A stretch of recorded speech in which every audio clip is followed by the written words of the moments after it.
พระอาจารย์เห็นตอนงานปฏิบัติธรรมนั่นแหละเห็นไม่ออกก็จะไปเที่ยวย่างไปโอ้ผู้เฒ่าเห็นแล้วเฮาก็ใจยังใจหายนะเข้าไปห้องน้ำแทบจะบ่ทันน่ะมันบ่คือเฮาเนาะนุ่มไปย่างฟ้าวเด็กผู้เฒ่านี่โอ้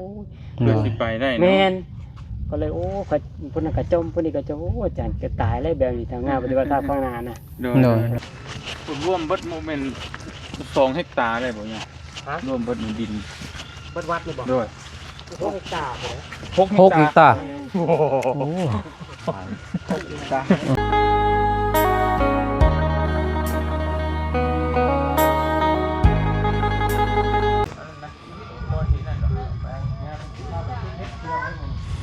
พี่น้องเอ้ยเนาะทางบ่าวนงก็มาเบิ่งวัดป่าพี่น้องเนาะวัดป่ามหาวันทางพระอาจารย์เพิ่นแต่บ่าวนงก็ติดตามเพิ่นพี่เนาะพอเพิ่นก็สั่งสอนนะธรรมะเพิ่นว่าสั่งสอนธรรมได้ดีพี่เนาะตามที่บ่าวนงศึกษาก็เพิ่นเว้าให้ฮู้เลยพี่เนาะเห็นแจ้งนะตามที่เพิ่นเว้าให้เห็นภาพเลยที่เพิ่นบรรยายทำให้เห็นภาพเพิ่นเลยเป็นยังไงเนาะกราบทักทายสบายดีสวัสดีเด้อพ่อแม่พี่น้องหมดสุขุสุคนมื้อนี้ก็สิมานี่แหละให้ภาพบรรยาย โดยให้ FC พี่น้องก็บ่ได้วางหยังไรดอกมีแต่สิมาเป่าประกาศให้ฮู้ว่าวัดนี้อยู่ที่เมืองหยังนิ้ว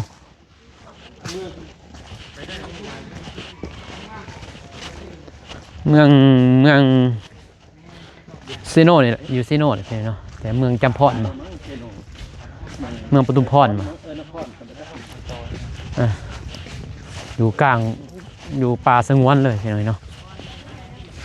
สบายเด้อสบายดีเด้อพี่น้องเด้ออยู่ในเมืองยังฮะนครหรอบ่แม่นครไกรสอนนั่นแหละก็คือนครปักซี่นะประมาณนั้นปะย่างไปเว้าน้ำเพิ่นเด้อแม่นครปักซี่นครไกรสอนหรอบ่แม่นครไกรสอนนั่นก็พูดว่าอยู่ปักซี่ก็เหมือนนครเด้อฮะบ้านโพนสิมบ้านโพนสิมนครไกรสอนประมาณเบิ่งในเฟซซื่อๆพี่นะเบิ่งเพิ่นบรรยายธรรมก็มักในการนำบรรยายธรรมเพิ่นแล้วบรรยากาศก็ดีสบายดีเบิดทุกคนสบายดีต่ออีกครั้งพาFC แล้วก็ทีมงานเด้อไปเบิ่งที่ดินทางบ่เตียงในสมทบแล้วก็ FC หลายคนสมทบซื้อถวายให้ทางวัดป่าเฮาสบายดีตัวนี้เนาะมีการเดินสบายดีเด้อการพระอาจารย์เพิ่นตะก้อนนั้นนี่พี่น้องเอ้ยวัดส่วนที่ของวัดอัตตานีไปหันนี่ไปหันชื่อไปนี่แล้วนี่แต่ว่าที่ทั้งบ่เตียงแล้วก็ระดมสมทบกันหลายคนนั่นแหละเนาะทั้งผู้ใหญ่เพิ่นก็ซอยในเงินบ่เตียงนี่แล้วก็ได้หลายคนทั้งบ่จันนี่เนาะสมทบตอนนั้นก็หลายคนนะว่าแล้วก็หลายคนนั่นแหละร่วมกันมาซื้อฟังนี้ยาวพุ่นแหละพาเบิ่งตัวเฉพาะที่ตัวซื้อใหม่นี้พี่น้องไอ้ตัวเก่านะเฮาบ่เว้าแล้วเฮาเห็นแล้วแต่เฮาสิพามาเบิ่งดินใหม่แม่ตัวที่เฮาซื้อใหม่บ่มีเต้นน่ะเนาะมาได้บ่ดูไอ้ต้นลูกบ่มีถากว่ะมาลูกหลานมาพี่มาดูบ่มีถากมีหยังติแต่ทางช่องบ่จันทร์สะพานอยู่ในทางโดยดีเพิ่นก็เกือบแสนเนาะโอ้สาธุนำกุศลนั่นใหญ่หลวงเลย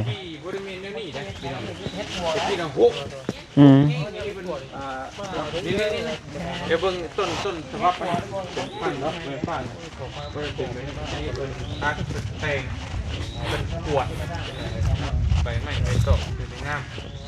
พูดอะไรมากแบบมาปฏิบัติธรรมในเรื่องอะไรเนาะมีบ่มีเลยถามพระอาจารย์เพิ่นถ่ายลงมือนั่นเห็นเห็นอยู่ใต้คุดเพิ่นเลยคักเนาะมาเบิ่งจุดนี้พี่น้องเนาะ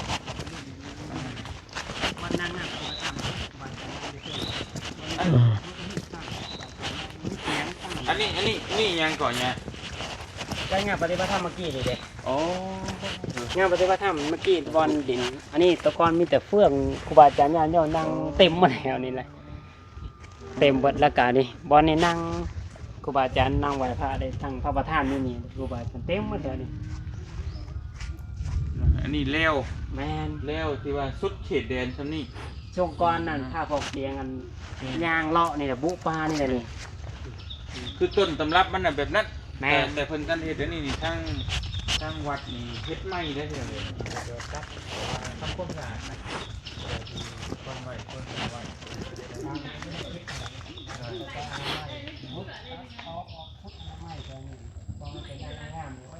มันขึ้นใหม่กันนี่แหละดูสิผ่านเลาะเบิ่ง มาลูกมาเล่นทำมาปล่อยกี่จะไปแล้วจะไปแล้วไง ล่าสุดนี่เขาจะว่าปล่อยอีกนะ บ่ แม่นเขาอยู่ในอยู่แล้วนั่น มีโกนมีอย่างมันอยู่นะได้อยู่ โดย เป็นประมาณนี้ตัวนี้เนาะ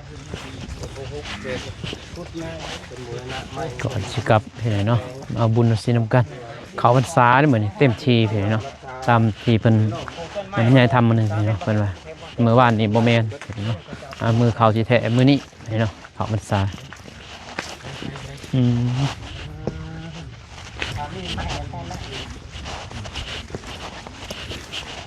นี่คือเป็นเห็ดใหม่เป็นหัวใหม่เป็นเรียงเป็นสวายอยู่ นั่นคือสามละนะครับ อันนั้นให้ดองน้ำของน้ำบ่ กันเรื่องแบบเรื่องประตูนี่มาเห็ด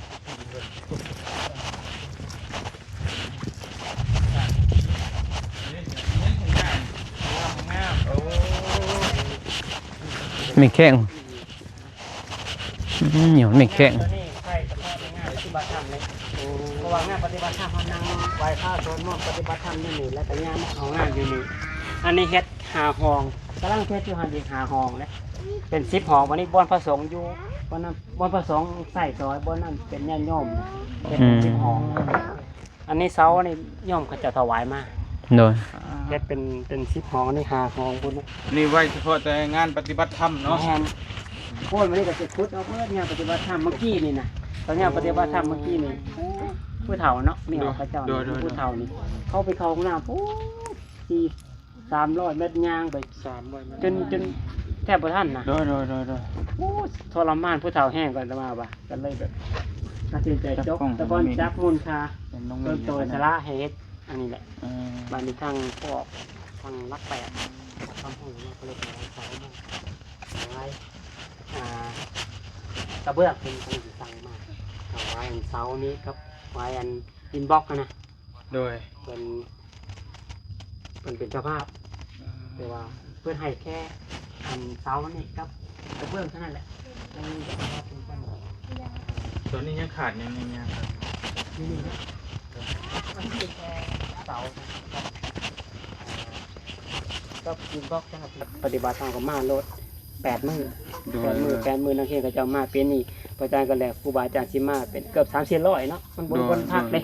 มีห้องน้ำนี่ก็เลยว่าอันนี้เนี่ยพระอาจารย์ที่แรกว่าสิเฮ็ดใส่ตอนนี้เทเปล่าไว้แล้วมีเงินแล้วค่อยเฮ็ดอย่างนี้นะ โดย เฮ็ดหลายแสน2 แสนร่วมกันแล้วเฮ็ดนี่เฮ็ดหาก็2-3 มื้อนี่ก็ก่อนว่าสิยืมเขาเจ้ามาเฮ็ดไว้นะเพราะว่าถ้าฮอดมื้องานแท้ๆยังบ่ทัน โดย ช่วงนี้ก็พร้อมไปกินในมนต์นั่นนี่แล้ว ช่ ก็ วง มาเฮ็ด เขามีเวลาเนาะ แม่นเฮ็ดหัวนี่ก็สิแล้วก็บ่ได้เฮ็ดตัวนี้ต่อเลยนะพระอาจารย์ว่าสิเฮ็ดแค่นั้นแหละพ่อก็จะได้ยินข่าวว่าเฮ็ดสร้างห้องน้ำพ่อก็สิซอยนะ โดย ข่าวมูลค่าวัดบ่มีนะแล้วก็ก็น่าสิถวายบ่มีเด้อก็น่าสิถวายเสา โดย แล้วก็เลยแก้เสามาให้ สาธุบุญน้ำ โดยสาธุ ผู้ใดอยากต่อยอดต่อลำกาเนาะวัดกำลังอาจารย์เพิ่นกำลังสิเฮ็ดห้องน้ำให้ แม่น ไว้กับคนปฏิบัติธรรมที่เนี่ยก็ร่วมทั้งเบิดนั่นแหละเนาะทั้งพระสงฆ์องค์เจ้าที่ว่ามาหรือว่าพระสงฆ์ต่างหากว่าเนี่ย อันนี้บ่อนนี่เป็นพระทรงสามเณรไส้ โดย อีกเฮ็ดอีก2บ่อนได้ อ๋อ อีกบ่อนหนึงอยู่หั่นน่ะก็ยังบ่ได้จัดสถาน โดย ที่ โดย แต่ว่าเสาเขาจะเอามาเรียบร้อยแล้ว อ๋อ อืม แล้วก็สิเฮ็ดบ่อนนั้น โดย ก็เป็นบ่อนญาติโยมเที่ยวมาของน้ำ พระอาจารย์เห็นตอนงานปฏิบัติธรรมนั่นแหละเห็นไม่ออกเขาเจ้าไปเที่ยวย่างไปโอ้คือเฒ่าเห็นแล้วเฮาก็ใจยังใจหายนะเข้าไปห้องน้ำแทบจะบ่ทันน่ะมันบ่คือเฮาเนาะนุ่มไปย่างฟ้าวเด็กผู้เฒ่านี่โอ้ เพื่อสิไปได้เนาะ แม่นก็เลยโอ้เขาพุ่นน่ะก็จมพุ่นนี่ก็จมโอ้อาจารย์ก็ตายแล้วแบบนี้ทางงานปฏิบัติธรรมข้างหน้าน่ะเฮาเฮ็ดช่วงน้ำฝนนี่แหละได้สำาใดก็เอาอ่ะ โดย แล้วโยมก็จะเห็นข่าวแล้วครับให้ซอย บุญน้ำกุศลน้ำกันเด้อพี่น้องเด้อไฟอย่าต่อ ใช่นี่ ต่อ เข้าแล้วใช่อยู่หันบอกยังหลายมีแต่แห้ง มีแต่ว่า เล็ก บูบานบุ้งปุ๊บเนาะหลังคาพี่น้องเอ้ยก็เลยอยากทำบุญน้ำกันเอาบุญกุศลน้ำกันอยู่วัดป่ามหาวันคือว่าขน้อยเห็นเฮ็ดนี่ออกอีหลีบ่เนี่ย อ๋อที่นี่แหละ บ่ โอ้ยเอาเรียนบนย่างเขาเจ้าออกมาเขาเจ้าก็เข้ามาหาก็มาเนี่ยเขาเจ้าเป็นมาเก็บตลอด โดย เห็น ที่ ว่า สำคัญเขาเจ้าเข้ามาหากลางคืนนะ เออ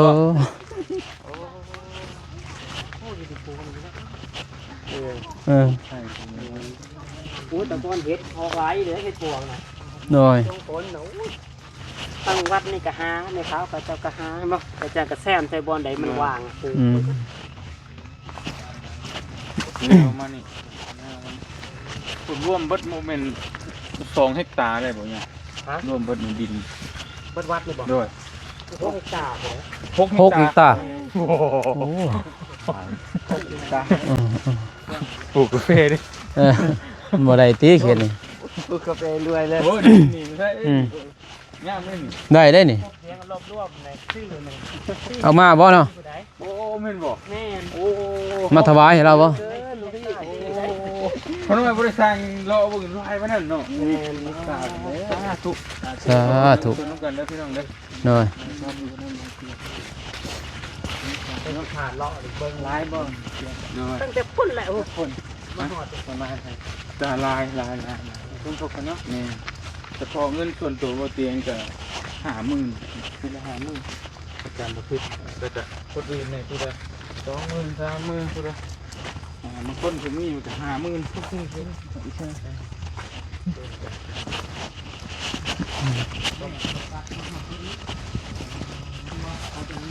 เห็นแต่ในเฟซเราเป็นไผเนาะบ่น้องก็มื้อนี้ก็มาเป็นบุญกุศลนั่นแหละได้แม่มาฮอดบ่ได้น้อย ผู้ใดที่บ่ได้ซื้อผู้ใดที่บ่ได้ออกเงินซื้อเงินหยังที่บ่แม่นบ่ได้บุญได้พี่น้องอนุโมทนาสาธุนำกันจะได้บุญคือกัน เตารอเองเบิดในผมก็เข้าจานเท่านั่นแหละตั้งแต่ต้นนั้น เห็นแต่เราจัวหน่อยแล้วแล่นนี่เบิ่งในเฟซล่ะจัวหน่อยสุกนี่เด้สุกเสานี่แหละเด้อ ต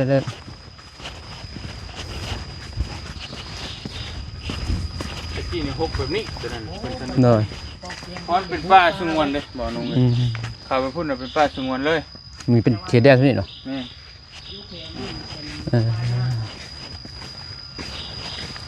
ตะกี้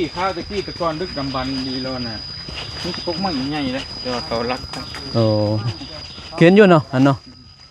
ไม่ เป็นเศษปลาย่างแล้วกระปุกปีนี้แมนหากระปุกได้ตอนนี้ โดย ปลูกปีที่แล้วแม่นบ่ต้นน่ะ ต้นนั้นดูได้แม่น นี่ตอนตั้งกองเสียงอ่ะชื่อร่มแต่ถึงแค่นี้หอนนี้ ตัวนี้ไม้นี่เนาะ แมนอันนี้แหละตัวครั้งแรกตัวเล็กรอบสองนี่ นี่ล็อกซองในตัวนี้เนาะ 3 เฮกตาร์4ตัวนี้เขาเตียงรวมๆไม่ใช่พาเลาะเบิ่งกว้างไหน6 เฮกตาร์เลย บ่เพียงก็ยังบ่ได้เคยโลชุดน่ะ โดย พี่น้อยบ่คิดว่าสิกว้างปานนี้ ก็นี่งานปฏิบัติธรรมนี่พากันย่างเลาะเลยเนี่ยเลาะผู้ใด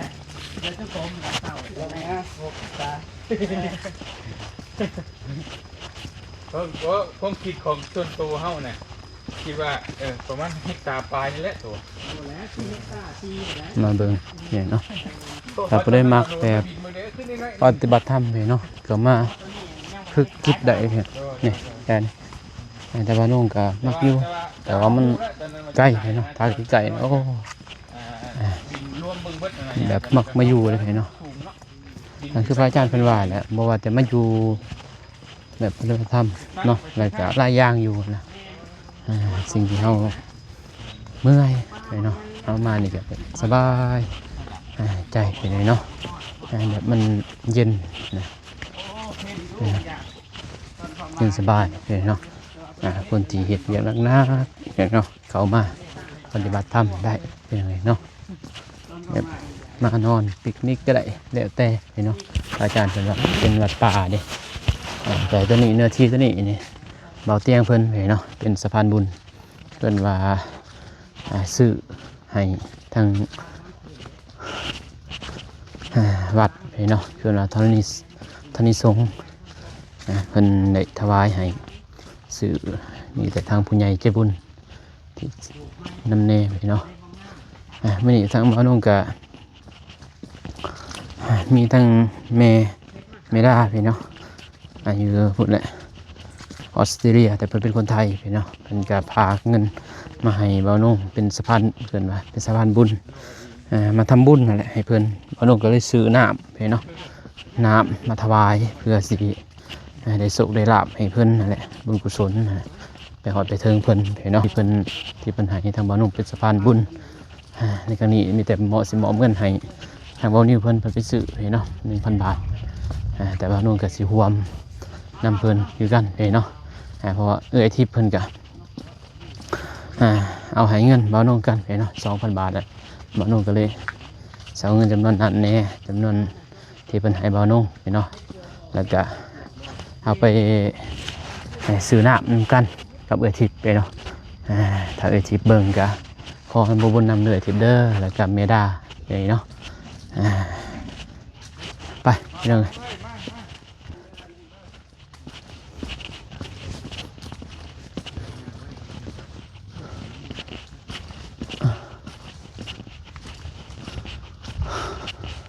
คักเป็นยังไงเนาะ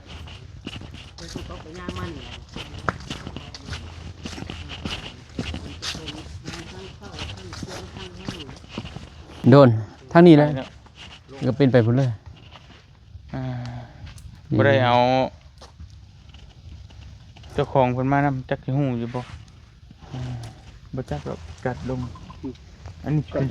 ชวนยางเขาบ่เนี่ยแม่นนี่ล่ะเสียงสุดนี่เขตวัดจนฮอดทุกไฟฟ้าพุ่นแหละไกลเติบเนาะ6 เฮกตาร์รวมทั้งเบิดบ่เตียงคิดว่าตะกี้ย่างบ่มีเฮกตาร์ปลายบ่เกิน2เต็มที่คือแต่ก่อนช่วงปกเตียงอันมาใหม่ๆมันมีแค่2เฮกตาร์ปลายเนาะบ้านนี้หลังจากปกเตียงรวบรวมมูลค่าจากญาติโยมทั้งไกลมาถวายช่วงนั้นแล้วก็ซื้อตัวนี้แหละแล้วก็พวกเตียงได้รวบรวมมูลค่าตอนนั้นตอนมาซื้อดินตัวนี้แหละใจก็ว่าเฮ็ดแล้วครับจัดงานปฏิบัติธรรมรวมทั้งเบิดเท่าไหร่กันเนี่ยทั้งเบิดตอนนั้นอันมูลค่าที่ซื้อดิน4เฮกตาร์4นี่เบิ่งเงิน970,000 บาทก็เพิ่นว่าล้านปลายเอาต่อเนาะแม่นแต่ว่าเพิ่นว่าล้านปลายแต่ว่าต่อมาเพิ่นกำหนดให้ได้75,000ไม่ได้750,000 บาทโดยครับรวมอยู่นี่ก็จะก็ยังได้เพราะว่าถ่ายเป็นได้แล้วก็จัดงานปฏิบัติธรรมนะแล้วก็ได้สมความแล้วก็จัดงานปฏิบัติธรรมเลยและก็จะจนไปเรื่อยๆจนกว่าพระอาจารย์จะตายพุ่นแหละไปเรื่อยๆถูกเนาะไปเบิ่งมาปฏิบัติธรรมของวันที่20ของเดือน1ทุกปี20เดือน1เนาะทุกปี20มังกรของทุกๆปีพี่น้องงานปฏิบัติธรรมบ่ได้ยาวมากกับมากม่วนได้ม่วนค่อยว่าพาบ่ได้บ่มานี่ป๊อเสียใจแฮงอีหลีมีเอาบางคนเขาบ่ได้มาจนไห้โดยจนไห้มื้อเดียวบ่แล้วมื้อเดียว8มื้อ9มื้อที่9เลิก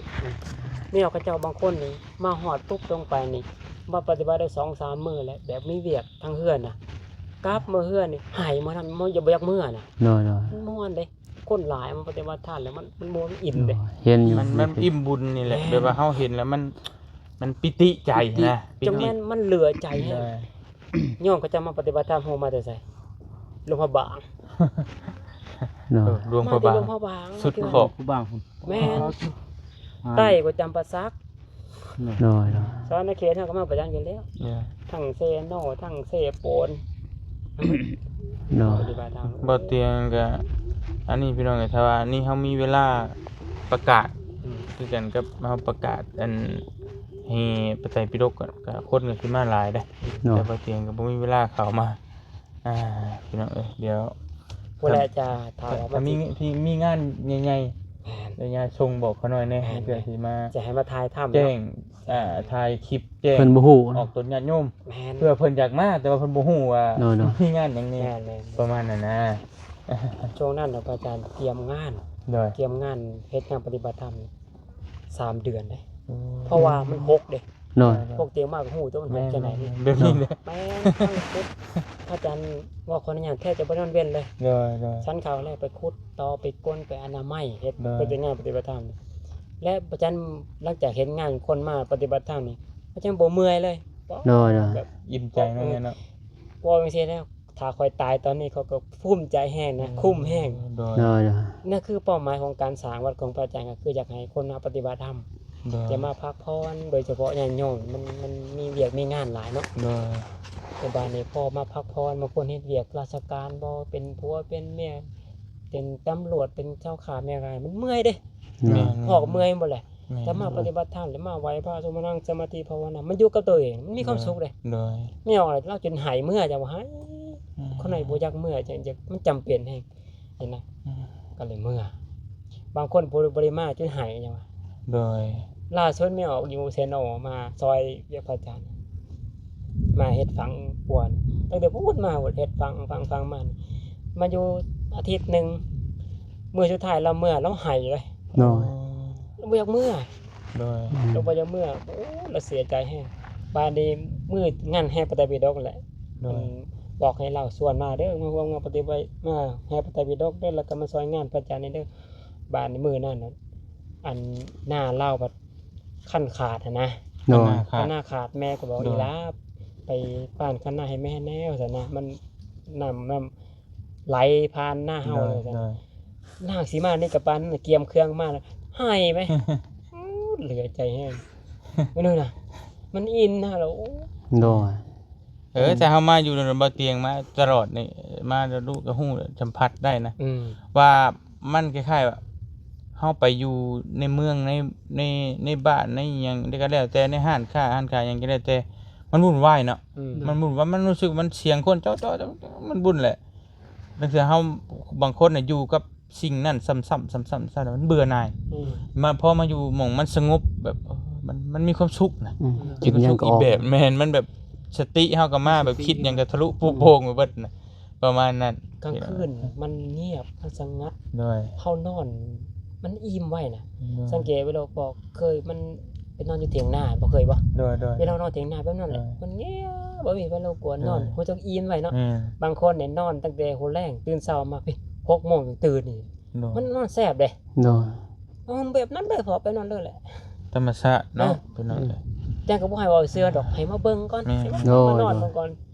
นอกแต่ละคนผู้เฒ่าจะบ่อยากเมื่อแล้วมันก่อนได้คักมันมีความสุขเมื่ออยู่บ้านวุ่นวายโพด มาบรรณาก็ถือตินมา มาโลด พอดียามหนาวบ่ฮอดมา เนาะเนาะ ยามหนาวนี่ เดือนนึงเนาะ เดือนนึง แล้วก็ วันที่20เด้อสายจังสิบอกพวกเพิ่น ได้แจ้งนะ ถ้ามีบุญนั่นแหละพระอาจารย์ด้วย เดือนนึงมันก็วิทย์ยามผ้ายามฝนนั่นแหละก็วิทย์แล้วกับผมกาแฟเก็บไปแล้วช่วงนั้น แม่น มาเอาบุญใช่ป่ะเฮาบุกเวียกบุกงานปีหนึงเนาะยาเนาะ แม่น บุกตลอดแต่ว่าปีหนึงเฮาพักครั้งหนึงอาทิตย์หนึงมาเอาบุญเข้าตัวเอง บ่เป็นหยังดอก เนาะ บ่ลุบบ่จมนะประมาณนั้นอ่ะเจอกันพี่น้อง เพิ่นมาแล้วบ่มาบ่เพิ่นบ่ได้ ผม มา บ่ได้มาเลยเนี่ยไปเฮาไป โดย บ่ทันแล้วเนี่ยบ่ทัน ตอนนี้กำลังทม จักเม็ดเนี่ย2เม็ดบ่ 2 เมตร โอ้2 เมตรแต่ว่าทมเลิกเดิม โค้งมา63เส้น อันอันใดคมห่างนี่ได้ใช่ไหม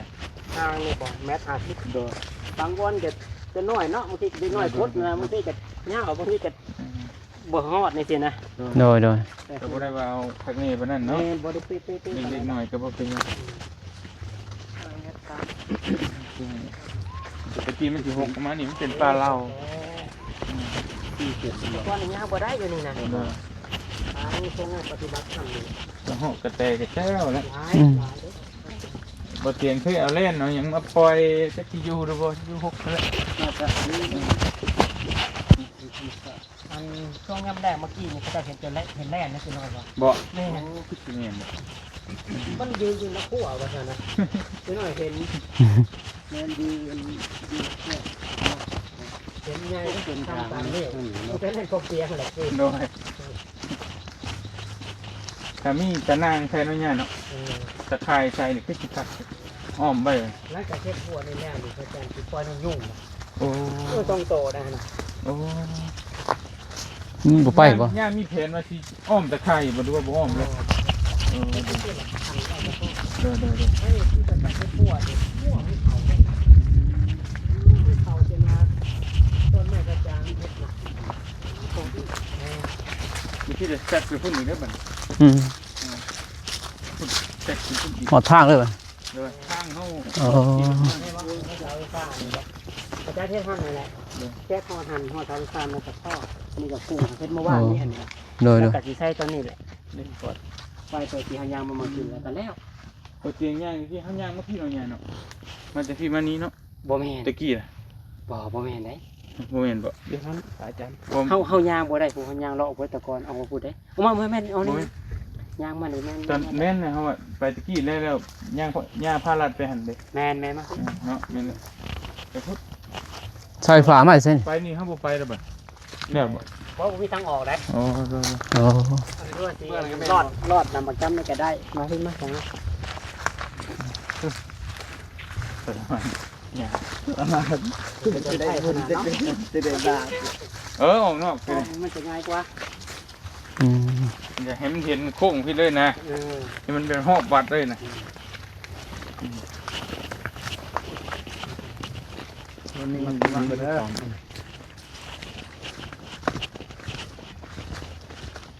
โอ้นี่เป็นเห็ดมันยุ่น เป็นเมื่อวานนี่จบ เพิ่งขุดบ่ เรื่องดัง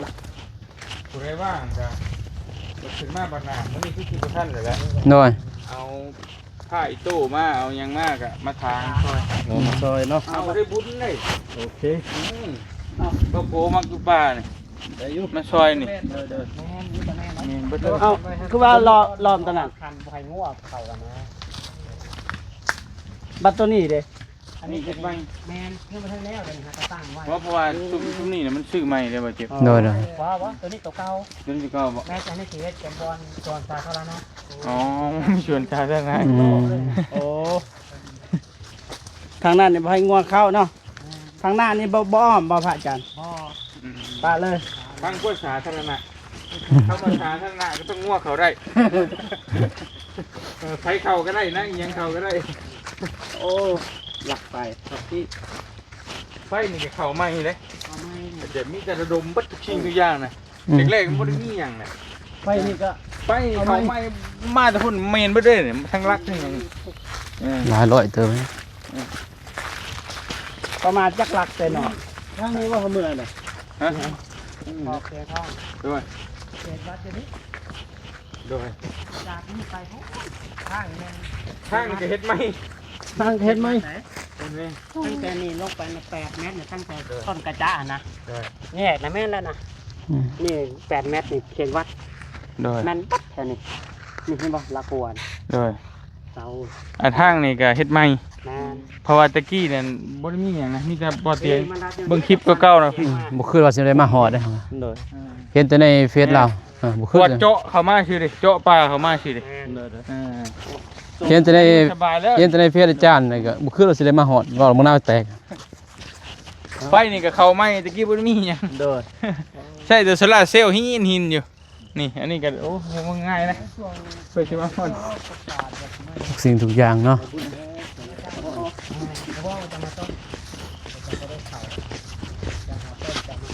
เพื่อเป็นทิศทางแล้ว ตัวพอที่จะมุ่งมันเนี่ยเดี๋ยวอาจารย์จะดูดีมันจะเป็นแน่น้ำกันเห็นไหมแล้วก็จะเป็นเจ้าวาดบนแล้วนี่เป็นวัดมาแต่ข้างนี่ ย่าบอกนักร้องเพิ่นอยากฮู้จบย่าจบมาแต่ไส พระอาจารย์ที่เห็นที่ไทยที่เป็นสี ที่จบ จางกับจบแค่มโคกันแหละแล้วก็เฮ็ดทั้งข้ามเพ่นบาลีเนาะด้านภาษาศาสตร์ เนาะ ภาษาบาลีมันจะเฮียนมาก ภาษาบาลีนี่ถามรถ จะ เด็กถามนี่ แปลพระไตรปิฎกโดยเฉพาะนะ เด้อ มีคำหนึ่งขน้อยอยากถาม ถามเลย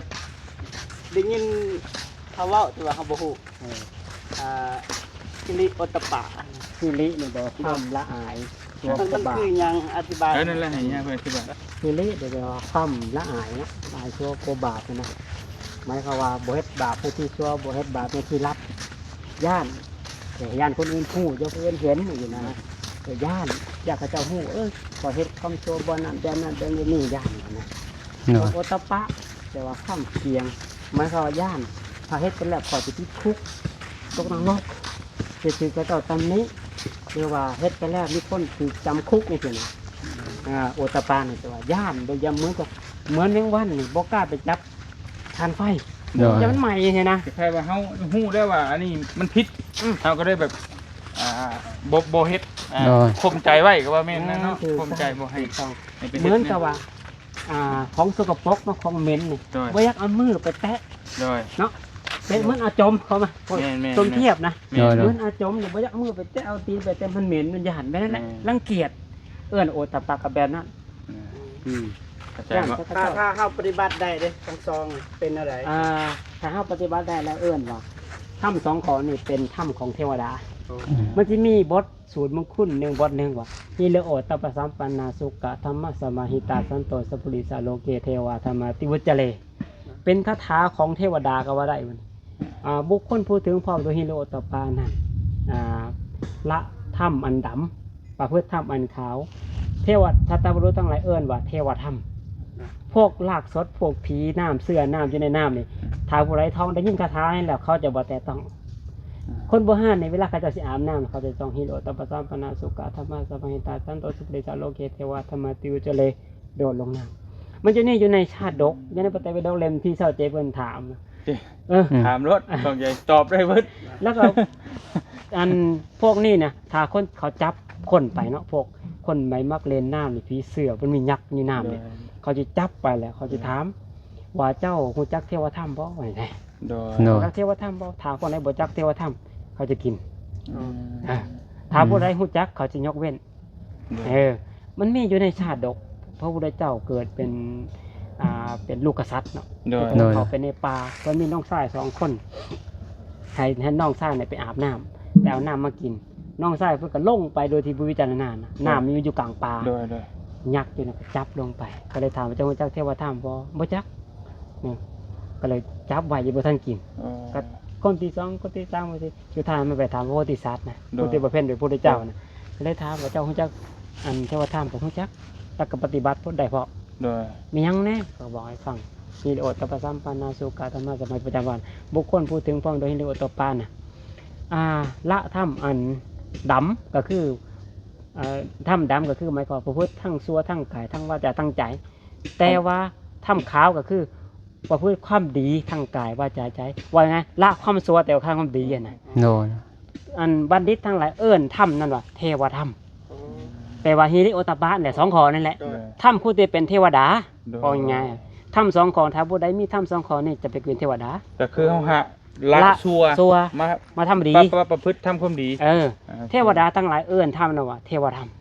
แสดงว่ามีแต่ซองขอบบ่ยากบันไดนะ แม่นแต่เฮ็ดยากได้ เนาะ ยากเกินไปแล้ว แต่ว่ามันมีซองขอดีแล้วมันบ่ฮอดร้อยมันแต่ว่า มันเป็นถ้ำของถ้าผู้ใดมีถ้ำ2 ข้อนี่มันบ่เฮ็ดบาปที่ซัวเด้ฉะนั้นพอกเนาะเพิ่นเฮ็ดบาปนี่ย่านพวกแจงฮู้ใช่นะ โดย ย่านตำรวจเขาเจ้าจับย่านเขาเจ้าใส่โทษ เนาะ ถึงคนเฮาบ่ฮู้บ่เห็น แต่ว่าเทวดาเขาเจ้าก็เป็นหูเป็นตาอยู่เนี่ยเบิ่งเฮาอย่าเด้อโอ้ยย่านละอายไว้ว่าซั่นนะ คล้ายๆว่ามันมีแนวคมเฮาไว้อยู่นั่นเนาะ อันนั้นเอิ้นว่าฮิริ โดย เนาะ โอ้ฮิริ จะแจ้งบ่ จับแจง พี่น้องเอ้ยโอเคมีแต่ทั้งทีมงานก็สิเดินทางกลับก่อนพี่เนาะจากวัดที่ทางเบาเตียงเพิ่นมาพามาทำบุญเนาะก็ก่อนอื่นบ่าวน้องก็ขอบใจทางอันนั้นเด้อพี่น้องเด้อทางแม่เบาเตียงมาจากวัดวัดป่ามาหาวันเนาะวัดป่ามหาวันเพิ่นทางพระอาจารย์เพิ่นก็เทศน์บรรยายทางนี่ก็ เอาบุญเดี๋ยวเนาะหูหลายสิ่งหลายอย่างอยู่โอเคพี่น้องคลิปนี้มันก็สิจบคลิปนี้กันเด้อพี่น้องเด้อเนาะขอบใจทั้งแม่เพิ่นแม่ดาเด้อพี่น้องเด้อแล้วก็เอื้อยทิพย์พี่เนาะเอาน้องเอาเงินจำนวนนั้นไปซื้อเกินว่าน้ำพี่เนาะไปถวายให้ทางพระอาจารย์ขอให้บุญกุศลนี้ไปหอดไปถึงหายสุขภาพร่างกายแข็งแรงลำลำรวยๆสาธุพี่น้องเนาะไปบ๊ายบายพี่น้องโอเค